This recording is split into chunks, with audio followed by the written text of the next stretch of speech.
인공지능 수학 17번째 시간. 이번 시간엔 확률을 활용해 자료를 분석하고 예측하는 예를 설명해 보겠습니다. 온라인 쇼핑몰에서 새 상품 ABC를 구매한 학생 200명에 대한 자료입니다. 쇼핑몰에서 학생이 새 상품 ABC를 구매할 확률을 계산해 보면 상품 A를 구매할 확률은 전체 학생 200명분의 상품 A를 구매한 학생 수 72명, 그래서 200분의 72가 됩니다. 상품 B를 구매할 확률은 200분의 63이 되고 상품 C를 구매할 확률은 200분의 65가 됩니다. 상품 A를 구매할 확률이 크므로 어떤 학생이 상품 A, B, C 중에 하나를 구매한다고 했을 때 인공지능은 그 학생이 A를 구매할 것으로 예측하게 됩니다.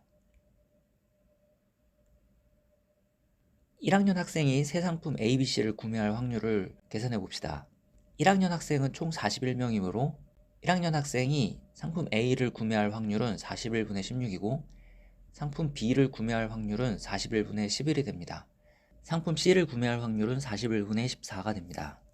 1학년 학생이 상품 A, B, C 중에 하나를 구매하려고 할 때 위 자료를 통해 인공지능은 그 1학년 학생이 A를 구매할 것으로 예측하게 됩니다.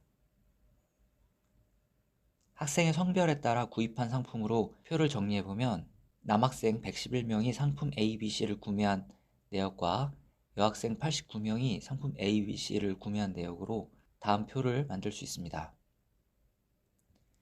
이제 어떤 여학생이 상품 A, B, C 중에 어떤 것을 구매할지 예측하려고 합니다. 이 표에서 보면 여학생이 상품 A를 구매할 확률은 89분의 26이고 상품 B를 구매할 확률은 89분의 33입니다. 상품 C를 구매할 확률은 89분의 30입니다. 여학생인 경우 상품 B를 구매할 확률이 제일 크므로 여학생의 경우 인공지능은 상품 B를 구매할 것으로 예측하게 됩니다. 앞선 페이지와 같은 표입니다. 1학년 여학생의 경우 새 상품 A, B, C를 구매할 확률을 각각 구해봅시다. 1학년 여학생은 총 5명이 있습니다. 그래서 1학년 여학생의 경우 상품 A를 구매할 확률은 5분의 1, 상품 B를 구매할 확률은 5분의 2, 상품 C를 구매할 확률은 5분의 2가 됩니다.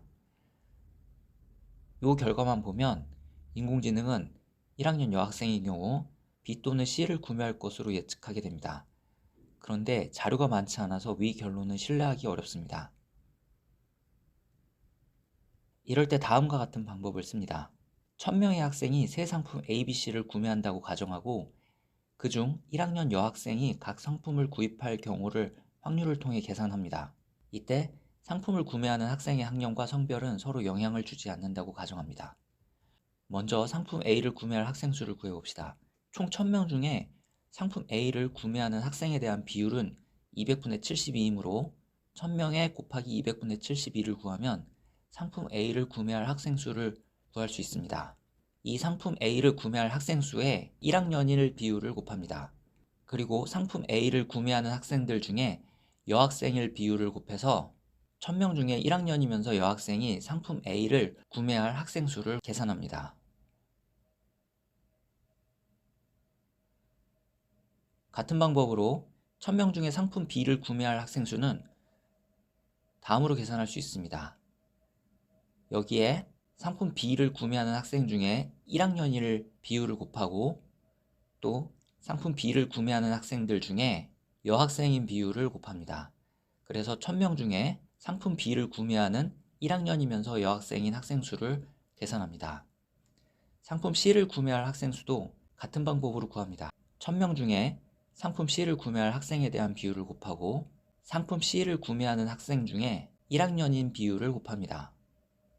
또 상품 C를 구매하는 학생 중에 여학생인 비율을 곱해서 1000명 중에 상품 C를 구매하는 1학년 여학생의 수를 계산합니다. 이것을 통해 1학년 여학생의 경우 새 상품 A, B, C를 구매할 확률이 다음과 같음을 알 수 있습니다.